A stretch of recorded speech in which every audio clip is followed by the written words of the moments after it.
It's a crowded MVP race this season. Steph Curry, James Harden obviously are at the top of the list. Russell Westbrook making a strong case as a third place, perhaps my first. But Kevin Durant is not returning. That's why he's making a strong case. Meanwhile, honorable mention for Pelicans' Anthony Davis. And then recently, Steph Curry was asked on the Dan Patrick Show if, in fact, he believes LeBron is the #1 choice for the MVP race. He says, well, himself, Stephen A., but he couldn't pick himself. And then second was LeBron. Is he right? Well, I guess so, because if you're a player in this league, what you're going to do, if you're not going to give it to yourself, you're going to give it to somebody universally recognized as the best player in the world, who happens to be presiding over a team that's 43-26. They're the #2 seed in the Eastern Conference. They're a team that was 1-9 without LeBron on the floor over a 2-week span when he was vacationing in South Beach during the season. The guy is the best player in the world. And when you look at them right now, he's averaging 26, 7.4 assists, nearly 6 rebounds per game, shooting 49% from the field, 34% from three-point range. LeBron is flat out balling, and he's leading because he's rallying troops. The acquisitions of Timothy Mozgov, Iman Shumpert, J.R. Smith, even after losing Anderson Varejao, along with Kendrick Perkins coming there as well. Losing Deion Waiters, trading him away to Oklahoma City. The reality is there's been a lot of change, and LeBron James has brought it all together. And we see that, Skip, because of what David Blatt's deficiencies appear to be, because Kevin Love and his inconsistency as it pertains to playing time, playing in the fourth quarter, being a high-end producer, all of these things have gone on with the Cleveland Cavaliers.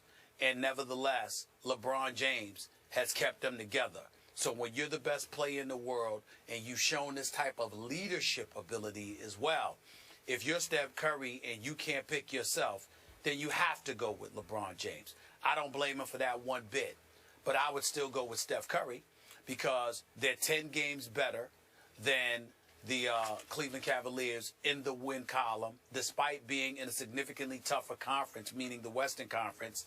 They've been relatively consistent. They're 53-13 overall.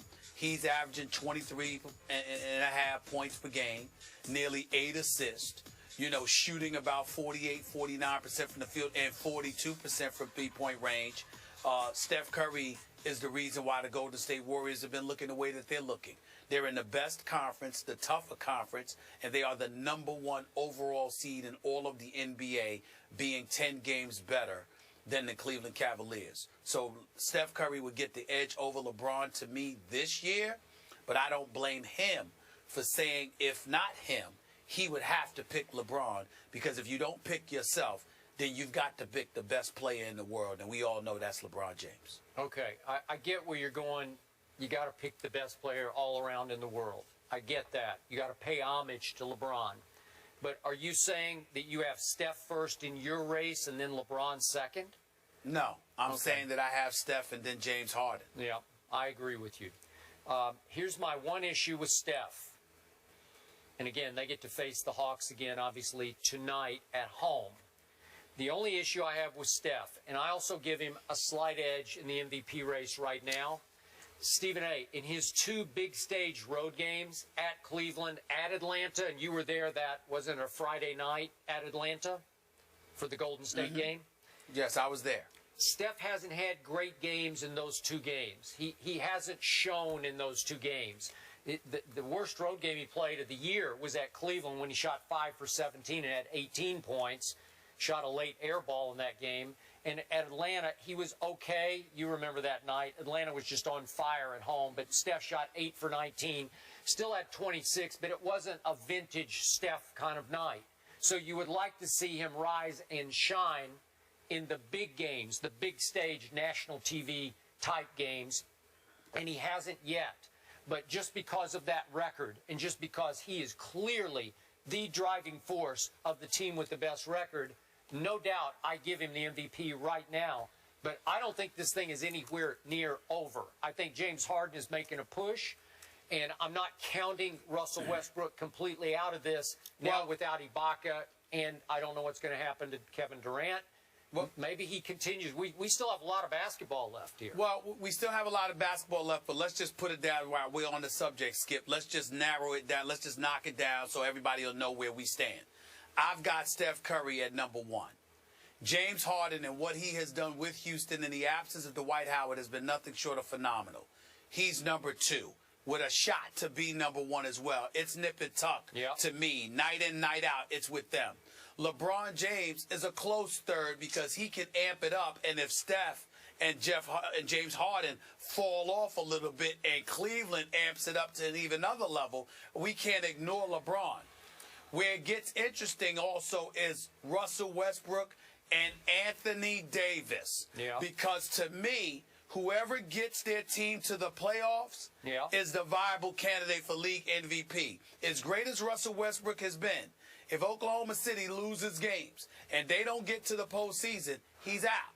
If Anthony Davis can't get New Orleans to the playoffs, he's out. But if Anthony Davis balls the way that he's balled and New Orleans gets into the playoffs, Anthony Davis deserves strong consideration because I got news for you, Skip Bayless. I believe that within the next 3 years, Anthony Davis will be the best player in the world. Wow. He's got a chance.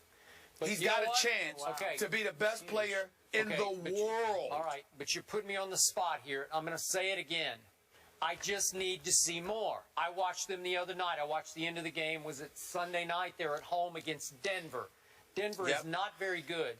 Trust me, Fareed just flat out outplayed Anthony Davis. I think it went 2 overtimes if memory serves.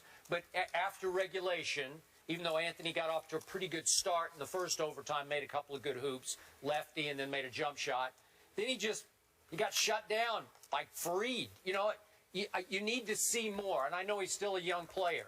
And then quick point on LeBron, just to be objective. I'm not trying to nitpick here, but when you tell me he's a close third and has a chance, Stephen A., he was playing at a higher level last year at this time for the Heat.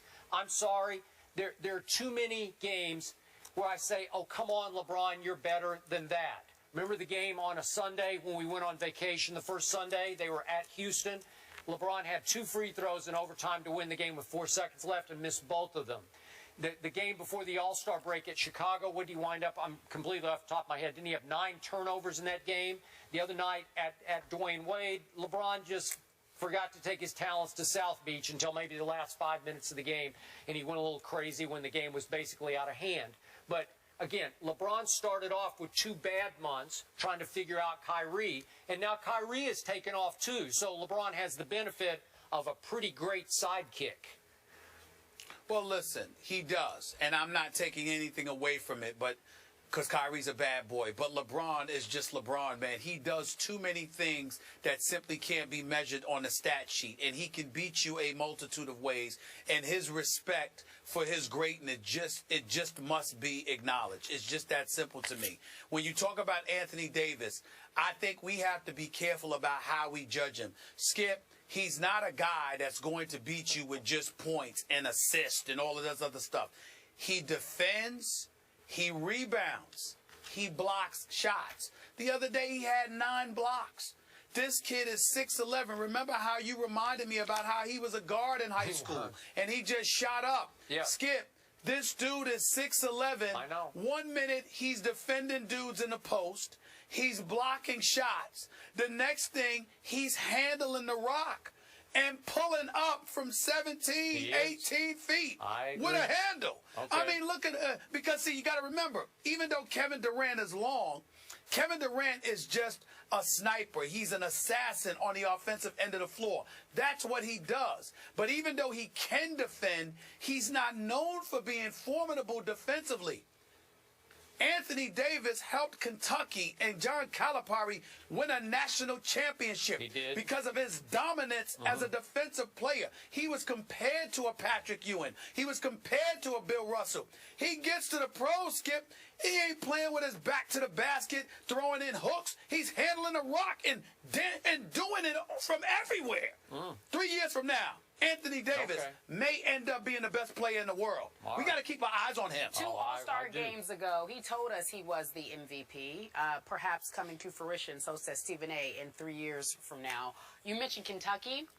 John Wall says the Kentucky team of 2010 could match up with this year's undefeated Wildcats. What do the gentlemen think? We discuss it right after the break.